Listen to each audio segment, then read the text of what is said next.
King is order flow. Order flow is the main thing होता है, order flow से ही हमारा प्राइस जाता है और छूट जाती है रहे हैं, या फिर बुलिश पैसा लग रहा है, या फिर लोग बाय कर रहे हैं, और इसी रिफाइनमेंट को ऑर्डर ब्लॉक बोलते हैं।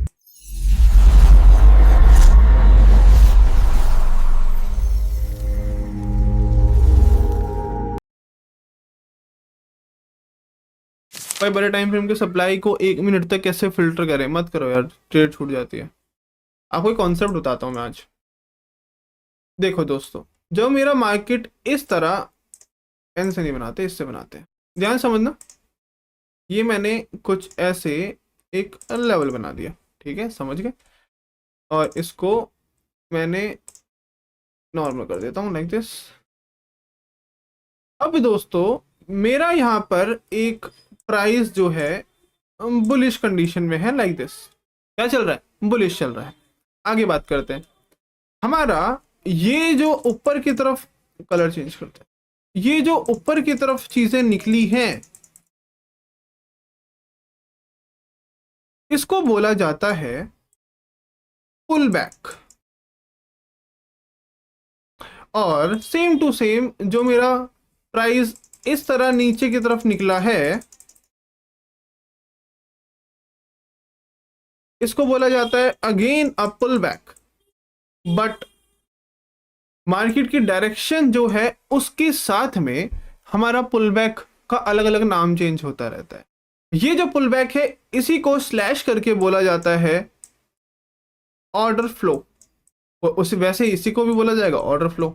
अब क्योंकि मार्केट का ट्रेंड इज बुलिश और मेरा ट्रेंड बुलिश में जो नीचे की तरफ अपोजिट रिएक्शन आ रहा है, इसको हम बोलेंगे this is my bearish order flow. क्या बोलेंगे दोस्तों? This is my bearish order flow. और जो मार्केट के साथ साथ जा रहा है उसको बोलेंगे हम bullish order flow. Order flow is the main thing. Order flow क्या है? दो वर्ड से मिला है, OF, order and flow. Order मतलब पैसे, फ्लो मतलब बहना। मार्केट में पैसे का बहना यानी कि हमारा cash flow. Order flow, cash flow जो हमारा मार्केट चल रहा है। अब क्योंकि मार्केट का ट्रेंड इज बुलिश, तो जितने भी हमारे मार्केट में ऊपर की तरफ रिएक्शन आ रहे हैं, उसके अंदर हमारे बुलिश ऑर्डर फ्लोज बन रहे हैं, या ठीक है। तो अब जब हमारा नेक्स्ट पुल बैक आएगा, वो इस वाले ऑर्डर फ्लो के पेंडिंग ऑर्डर्स जो बचे हुए हैं उसको उठा के ऊपर जाएगा। इससे क्या आप समझे कि order flow is the main thing. Order flow is the main thing, the king is order flow. इस ऑर्डर फ्लो का छोटा करके, रिफाइन करके, क्योंकि ऑर्डर फ्लो बहुत बड़ा होता है, अगर मैं एक ट्रेड लेने जाऊं इस ऑर्डर फ्लो से तो कुछ यहां से लगेगा, स्टॉप लॉस इतना नीचे लगाना पड़ेगा इस वाली पूरी लाइन के, समझ रहे हो। और क्योंकि स्टॉप लॉस बहुत बड़ा है, स्टॉप लॉस को छोटा करने के लिए मुझे एंट्री नीचे करनी पड़ेगी। अब इस एंट्री को छोटा करने के लिए ऑर्डर फ्लो को ही रिफाइन करते हैं।